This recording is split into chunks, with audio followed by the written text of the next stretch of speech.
Hey, Coach Reggie here.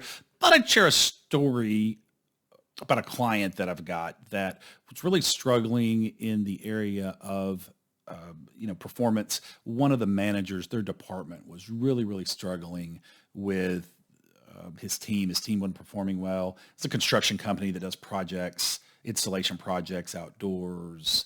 The manager was needed to spend time developing training and managing his team, but yet he fell back to his preference, which was being on the tools, being on the equipment, because that's what he was good at. And he, this mindset of nobody can do anything like me. If job's got to be right, I got to do it myself. So as a result, the rest of his team was really struggling with execution and efficiency, making mistakes, causing issues.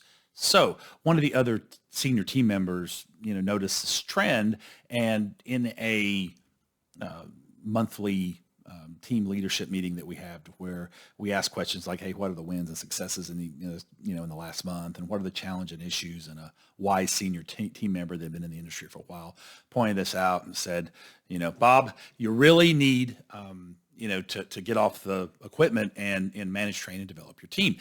Obviously, that didn't go over well with Bob.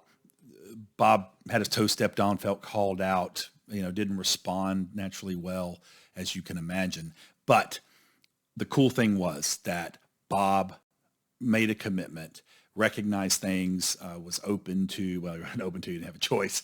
He asked for some examples, and, he was given it, and he soaked it in, and he really did something about it.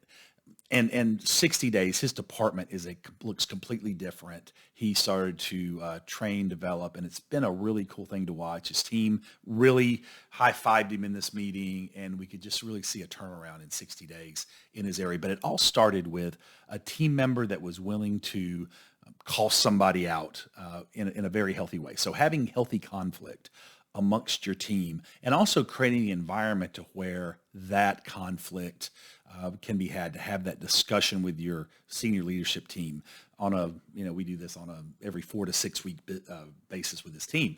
Talk about what's going well. Also talk about the challenges that you see in the organization, either challenges you're having or other challenges you're seeing that are keeping us from become the company we want to become. And so it was really good. So I encourage you to do the same.